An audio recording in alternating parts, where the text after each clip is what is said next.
Welcome to the 150th episode of the Author to Authority podcast. Now, you may be wondering if you're a regular viewer of the podcast, how we jumped from like 130 something to 150. Well, I had originally divided it up into seasons. And I finally just decided that it was just made more work having seasons. So we jumped to just straight episode numbers. And when you added the 18 that we did in the first season, this makes this episode the 150th. And I am so happy and wonderfully pleased to be sharing this episode with my wonderful, gorgeous best friend of more years than I'm willing to admit, Juanita Wootton-Radko. Welcome to the show, my friend. Thanks, Kim. When you said that this was the 150th episode, I got really excited because I remembered a word of the day specifically for this, the sesquicentennial. Woo! Okay, so one of the things I was going to talk about, especially in the episodes that Juanita does, is her use of very delicious words. So we are starting the podcast off on the right note. So, my friend, please say that word again. Sesquicentennial. SESQUICENTENNIAL.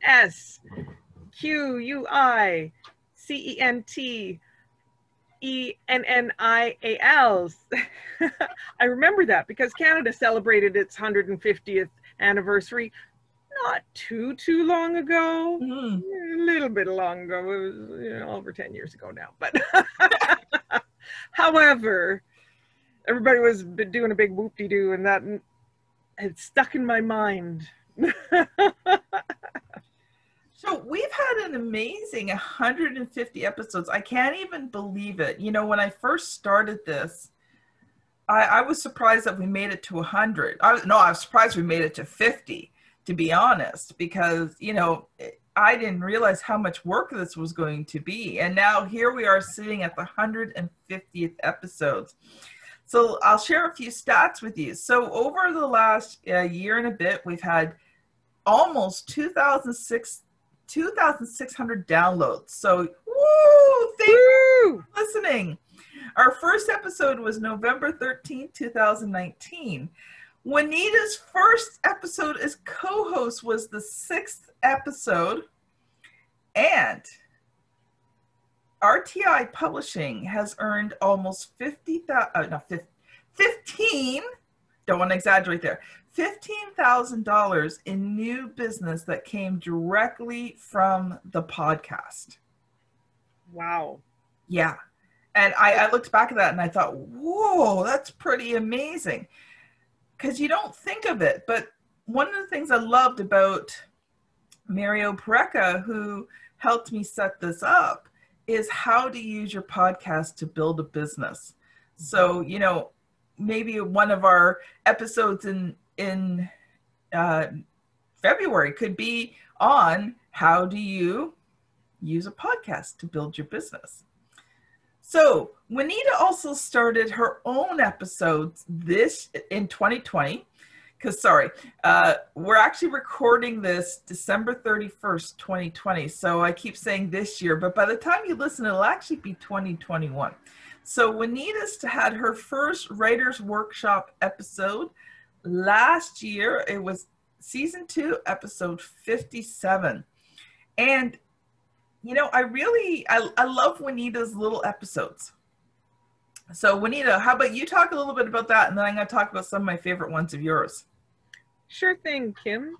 I made a list kind of like the old Letterman top 10 lists where they'd do a countdown, and my third favorite episode is the one about sentence variety.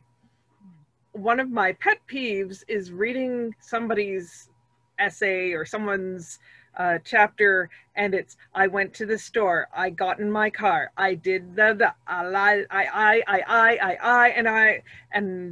as I said, and I want to. all those I's turn into Z's, and it also is like, is your head puffing up every time you say that. Start your sentences differently. That's so I give suggestions on how you can do that. And it's, you know, you don't want to eat oatmeal every day for every meal, right? And that's what can happen. Use some flavor and change your sentences up. Mm-hmm. My second most favorite episode is 5 tips for getting started when you don't feel like writing. I love writing. I love editing.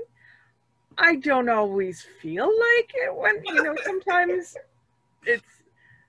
some days you're just like, oh, I've got to sit at this typewriter or my computer and type. It's like, oh, I don't want to do this today. I'd much rather find out what's happening on Facebook or crush some candy. I don't know. Or go play on my new Cricut craft machine. Exactly. There are many opportunities to play, and as much fun as and creative play in one sense that writing is, it's also creative work. There's a little bit of momentum that has to, or there needs to be a push. I'm sure there's a word that momentum. It's called deadline.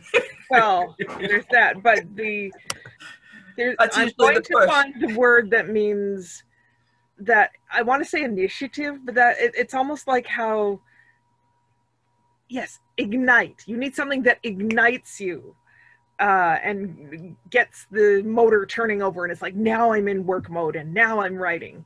So I have 5. Some days that your ignition switch might be a little bit sticky, but these tips will help. Some days I feel like I've got to have a pretend glass of mojo juice. And my number 1 favorite episode was in September. I recorded it in September. I believe it actually aired in October. Using descriptive language. That was a 2-parter. The first one I'm thinking of in particular was using adjectives and adverbs, and I had a lot of fun with that. One of the things that I did was use some examples, just because you're dealing in facts when you're writing a story about that's personal, that you're writing a nonfiction thing. You don't need to be dull about it. No one wants to read a boring book. And when you add descriptive details, that paints the scene for your readers. Yes. For example, when Bob went into the bustling, crowded store, he gritted his teeth when he realized that he forgot the shopping list on the kitchen table. Or the 2020 version is you forgot your mask in the car. Yes. That's one of my New Year's resolutions, is to have a package of masks for the family in the car as one of my weekly to-do activities. So the adjectives in that sentence were bustling and crowded. And that gives you a very clear sense of what's going on. And just because some people get a little bit confused between the difference, adjectives describe things, person, place, or things. That's a noun. And adverbs describe actions.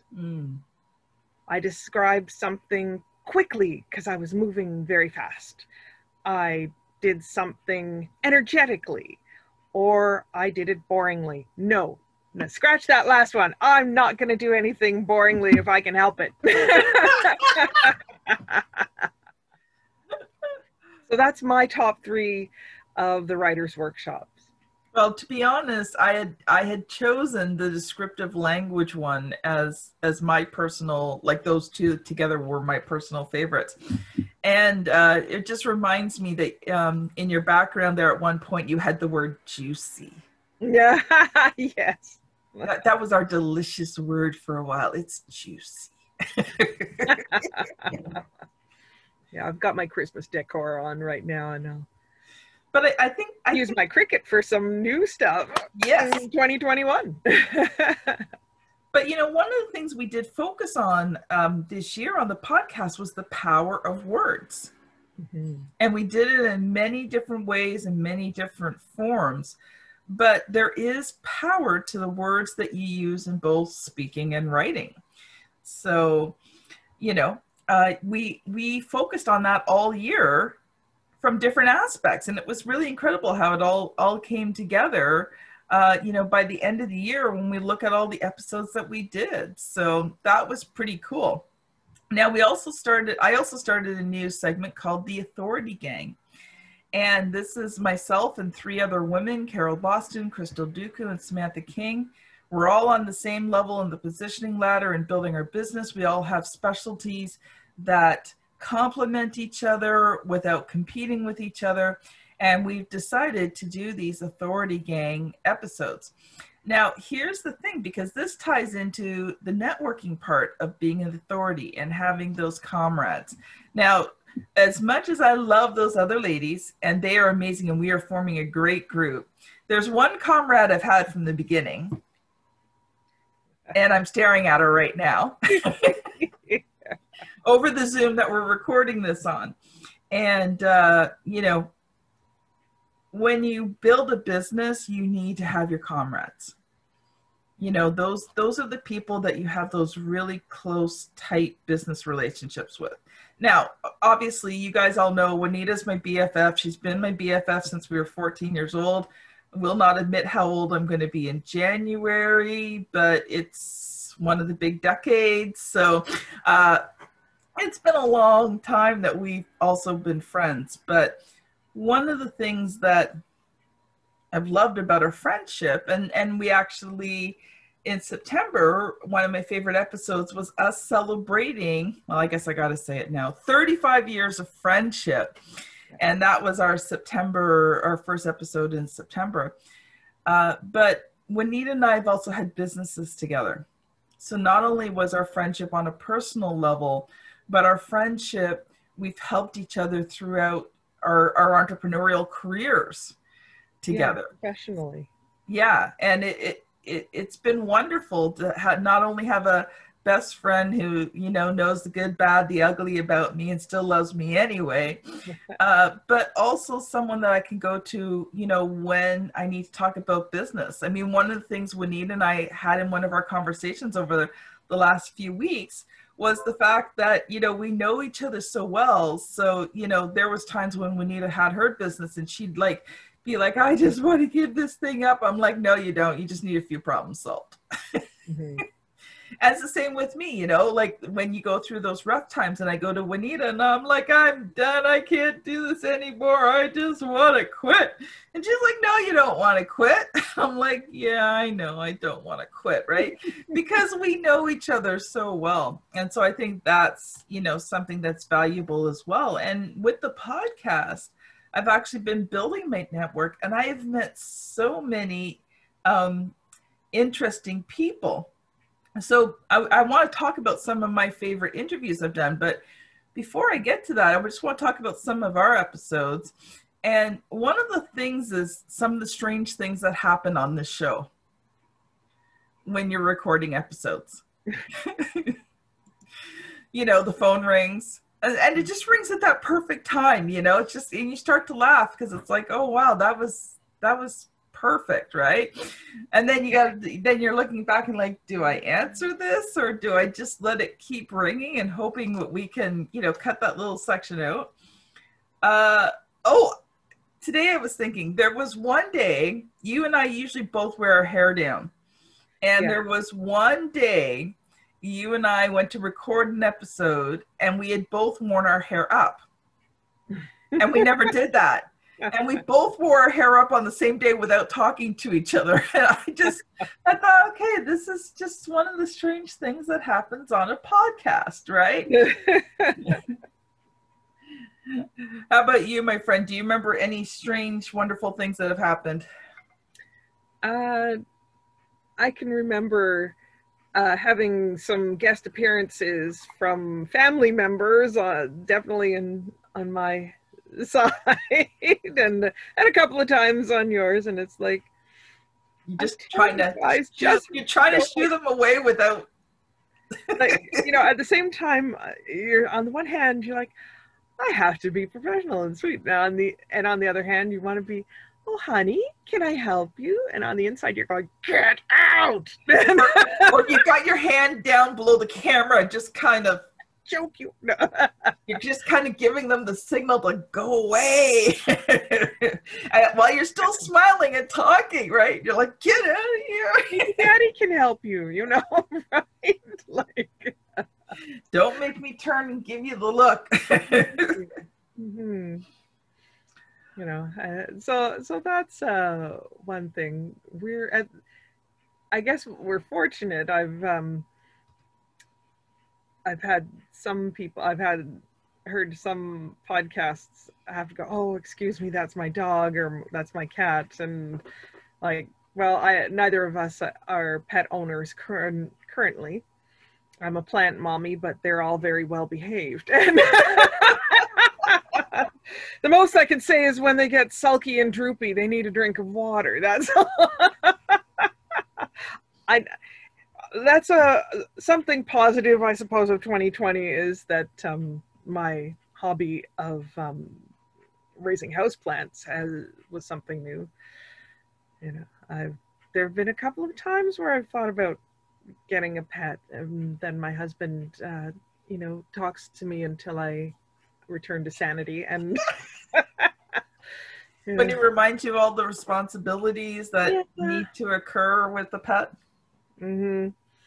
And like for a long time, I put it off because I was like, no, we're not going to have a pet when, you know, youngest was still potty training or whatever. I'm like, I can only dealing with one family member's poop at a time.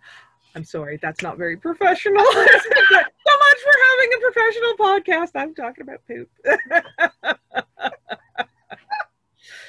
Oh, I know. We warning on this one. No.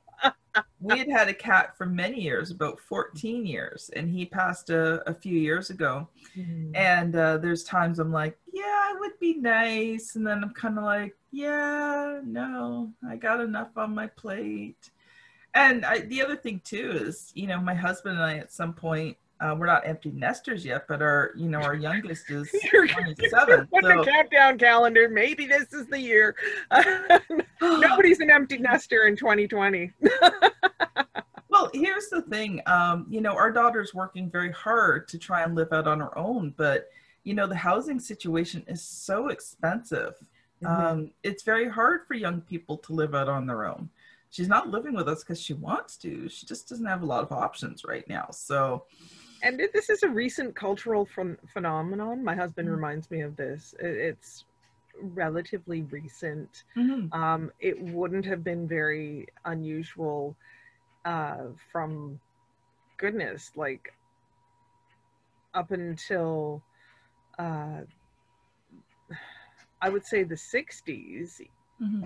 or 60s or 70s were when, definitely after the war, before people were thinking like, oh yes, I've really got to get out of the house and on my own. Like a lot of people were getting married. Mm-hmm. But if you were single and then you stayed home with your parents, because why would you strike out on your own? Certainly not women. Yeah. So anyway, that's just one of those things. But, you know, I can certainly see how it changes too, as your daughter's older than mine, and so there's different responsibilities that you have that she has to commit, and she's got a plan. Yeah, but she's got a plan, and she's working hard. Yeah. You know, she's not sitting on the couch. She's working hard. You know, she's got a job. She takes as many hours as she can. I mean, that's the other thing too, is that sometimes it's just even hard to get a full-time job. Mm-hmm. Yep. You know, yeah, housing prices are so expensive. So the world of business is changing. That pet phrase, the new normal. Mm-hmm. We talk about how what's going to happen when things get back to normal. Guess what? Normal has left the building. You know, I wonder how people talked about things getting back to normal after, I'm going to say, like, after the war. Mm-hmm. And well, it never did return to what normal was. Yeah. I mean, just even if you look at women in general, mm-hmm. they had spent most of the war years working. They'd had that taste of living a different lifestyle. And there was a lot of problems when the men came back and then took their jobs. And now they wanted to work. They wanted to be out of the house. You know, mm-hmm. it didn't go back to normal after the war. Yeah, there's a cultural revolution. And I bet you we are on the verge of a new kind of cultural revolution. Yeah, I can agree with due that. to the pandemic. Yep. And have you ever heard of that story of the Chinese curse? May you live in interesting times. No. I understand it so much better now than I did. You know, I thought I understood the gist of it, but you know, like, now that we are in interesting times, it's definitely.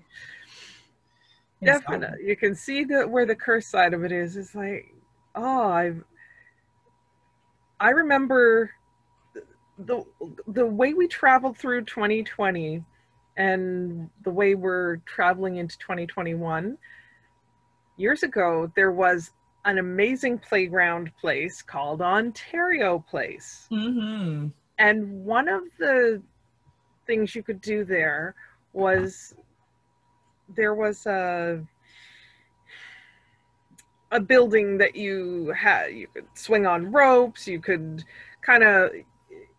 it was like an obstacle course, and they had these kind of boxy things. If you've ever seen more recently American Ninja, where these people have to jump from these different obstacles and not fall in a big pool of water, they have to keep their balance, and there was something similar to that, although not as drastic. You weren't going to pitch into a swimming pool, but these strange spongy things that, you know, like, stepping through it was really hard, and be like, oh, you had to roll yourself out of the pit. Yeah, and that's kind of what it's been like, right? You're always having to be ready to change direction, to rethink your plan on how to make things work, and that's fine. But it does get exhausting sometimes. Yes, that is important to recognize, is that because it's changing so much. Like, you know, you have to check the news that day just to see where you can go, what you can do, you know, what stores are open, what stores are closed. Like, you know, I mean, masks have become like the regular thing, but you're kind of like, okay, I got to think of all of these things before I can walk out the door and do grocery shopping. Yes. One of the new tasks one of the things I gave for Christmas was mesh bags, laundry bags, because then you can throw your masks into the washing machine and not have them get lost with everything else. I have a speed wash setting on my washing machine. I've never used it more than when I figured out, oh, hey, like, the speed wash is if you have an emergency and this one outfit that you thought was clean, but it actually wasn't, you whip that in there. And if it's not super dirty, like, I think the fastest setting on it, you can get it done in 15 minutes. Yeah. And then the dryer does 20 minutes, but you can actually bring that down a bit. So technically, if you have half an hour, you can get that, you could save the day, save that outfit. But I also find that some perfect for washing. I wash my masks and I wash tea towels in that load, and then chuck them all in the dryer, and then I just have the little job of ironing out a face mask. I find that I'm talking way too much about my masks for an episode about this, but handy tip: get a mesh bag for washing your masks, folks. But it was a new thing, a new task, a new system that I had to put in place. And I think that's something that we can talk about, is that we did this year, like on the podcast, like you and I talked about systems. I actually had quite a few different guests on that talked about systems, and that actually leads into some of my favorite guest interviews that we did this year. So some of my favorite ones, one of my personal favorites really was Sherry Lewick, because we were celebrating the launch of her book, My Skeletons Have Names. And it's such a powerful book. People, you have to go and get it. It is so powerful. Yeah, go on Amazon. Sherry has more lives than a cat. Her book details how many times she almost died. You know, the extreme trauma, abuse, surviving her children being part of a terrorist attack, you know, her use of drugs and alcohol, you know, narcissistic husbands. One husband tried to kill her on a regular basis. I really believe it's only by the grace of God that this woman's even alive. And this is an uplifting book. Don't get sidetracked by all of the. There's so many powerful stories. You need to read this to be. And not only how she survived all this, but how she now thrives. And that's the key part of the story is, you know, you talk about all these things that she went through, but it's how she's now thriving, even past all of them. You know, another one of my favorites is Carol Boston. And, you know, go back, we did quite a few episodes on empowering questions. You know, how do you reframe what's going on in your life, either personally or professionally? You know, Carol is the queen of reframe. And I love her. She's part of the Authority Gang. And I love talking to her because she just gives you that unique perspective. You go, you know what? I never thought of it that way. And she gets you to think about things so interestingly and changing things that are negative into a positive. John Cronemeyer, The Power of the Pivot. And that was a powerful episode, not just because we're talking about pivoting your business, which he talks about excellently, but one of the things I will never forget, he was talking about building your sales 90 days out. And it's something I had heard before, but it just so reinforced in me the fact that, you know, anything you do in sales, anything you're doing now, you have to do it now and you see the results 90 days ahead. And, you know, that also kind of brings me around to Samantha King. And, you know, one of the things that she talked about in our Authority Gang was, you know, fishing, hunting, and farming in your business. And the concept was you should have all three going on in terms of your sales. This relates to your sales. So farming, you should always be planting seeds, building that funnel, developing that prospecting list, you know, and then nurturing that list. And then harvest time comes. But it's not an immediate thing, right? So you planting the seeds, again, for those 90 days, that's 60 days, you know, those 120 days in the future. Then there's fishing. You know, what are you doing to be putting bait out there to draw people in? But you also have to hunt. You know, sometimes you just need sales. You got to go out there and you got to hunt and you got to just bring those sales in and connect with those people directly and transition them from, you know, prospect to lead to client customer, right? So, you know, these are the types of things that just made this year interesting. People like Brendan Kumarsamy, I can never pronounce that properly. Sorry, Brendan. And he talked so uniquely about how to master the art of public speaking. Crystal Dooku, how to use LinkedIn to find your target market. And then my first guest on the show, and I was so happy, Bob Berg, man, he is amazing. And if you've never read the Go Giver series, you need to read that series of book. It revolutionized my business.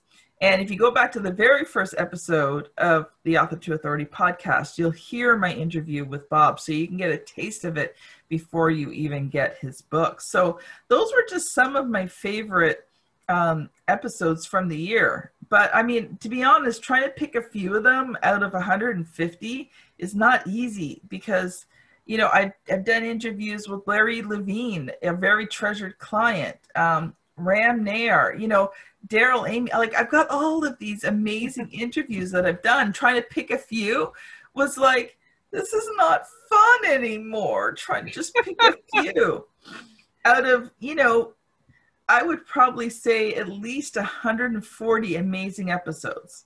Now the other 10, they were good, but they weren't amazing. And I'm not going to mention who those ones were, but every podcast kind of has those really great ones and the okay ones. So step up your game if you're going to be in. We're looking for amazing. No. That is true. But we're kind of hitting the end of the show here. So I want to have a quick conversation with you, Juanita, about the power of momentum. Because building this podcast and keeping it going over the last year and a bit, I've noticed how, the consistency of the show has built momentum, and the momentum then spilled out into other areas of the business. So I'd love to hear some of your thoughts on momentum there and consistency, and then we'll close things up. I think one of the things when you were talking about John Cronemeyer in particular, that 90-day vision, that anticipation of a harvest in the future is part of the momentum. It's being able to switch from the immediate, which is planting your seeds, and then changing your perspective. Of one writer I enjoy calls it, I needed a new pair of perspectacles. Well, put on your distance glasses so that you can see, all right, future Juanita is going to thank present Juanita for making sure that she unloaded the dishwasher and can put the dirty dishes away. Or future Juanita is going to be glad that she and Kim started the new business in 2020 that we reap in March of 2021. Mm-hmm. That's that kind of thing. I think it helps if you give yourself milestones, mm-hmm. momentum milestones, and reminders to check in.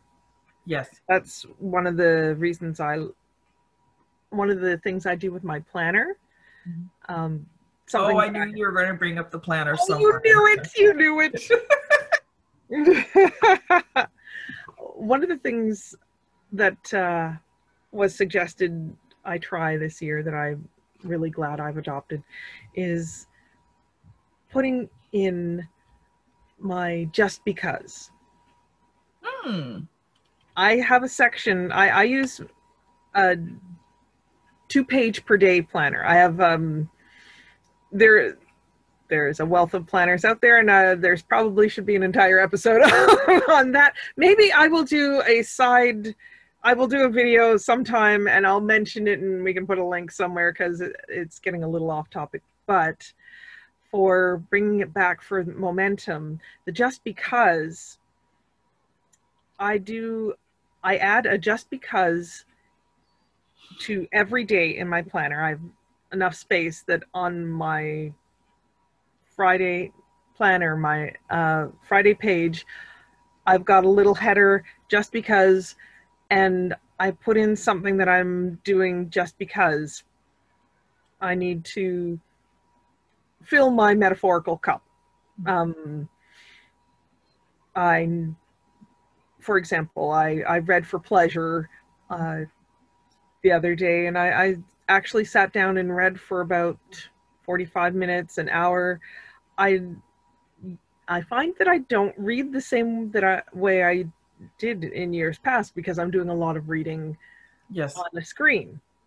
But to actually sit with a physical book is a different, restful experience, and that was notable as a just because. I think it's valuable. I got a just because for you. Well, the thing is, you get to pick your own just becauses. If someone else asks you to do it, it doesn't count as a just because. No, this was a true just because. Mm-hmm. So, Pizza Hut finally opened in our town. I hadn't had Pizza Hut in forever. So the other day, my husband, my daughter, and I, we said, we're having Pizza Hut just because it opened. Now you make me want Pizza Hut.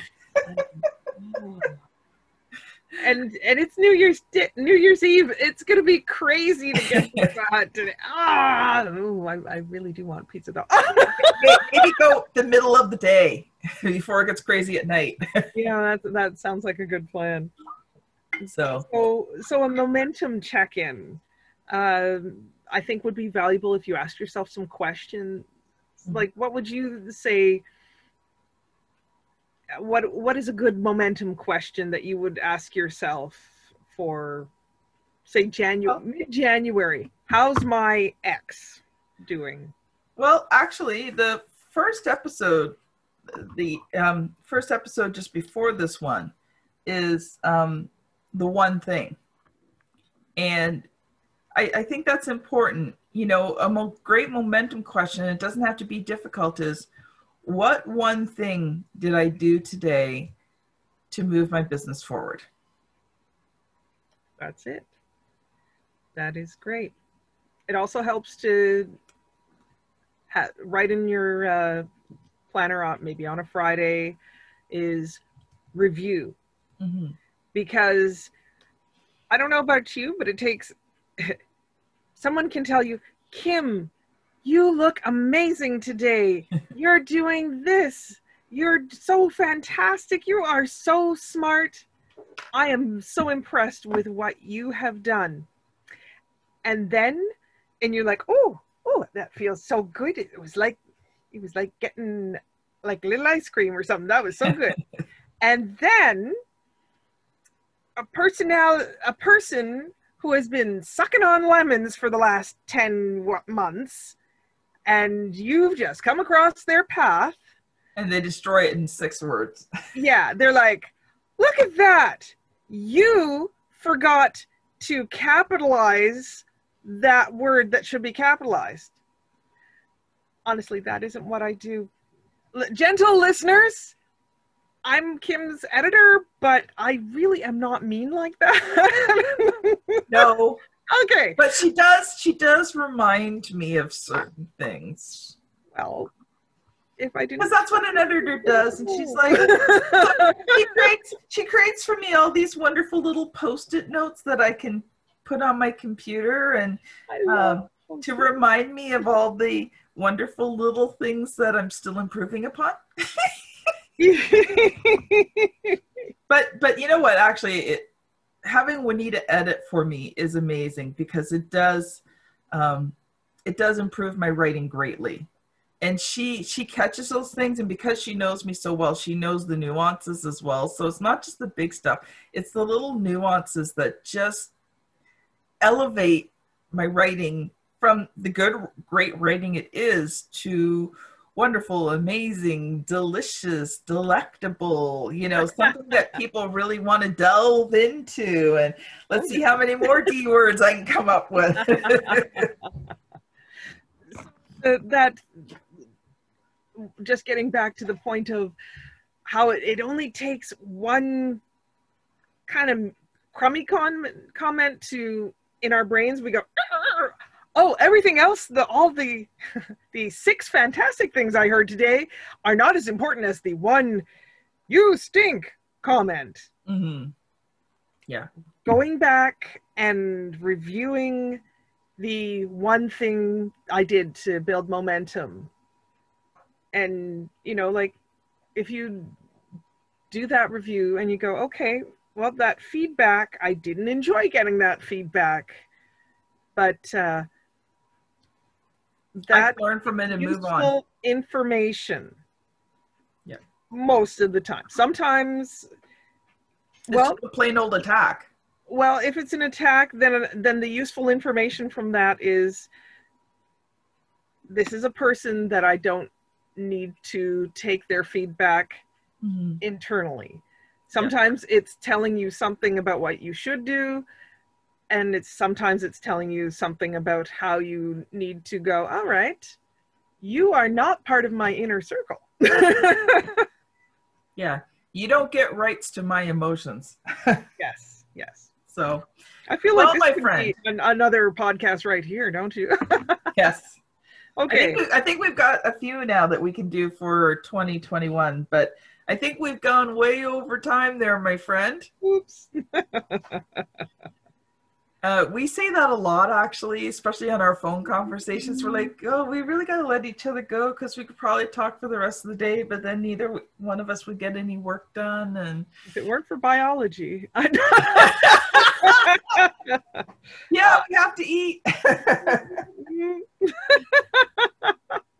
So I hope that you have enjoyed this 150th look back at the Author to Authority podcast. Juanita and I have been so enjoyed doing this, and we look forward to 2021, to another year of amazing episodes. So this has been Juanita Wootton-Radko and Kim Thompson-Pinder on the Author to Authority podcast. Thank you so much for listening, and we will see you on the very next episode. Bye now. Bye-bye.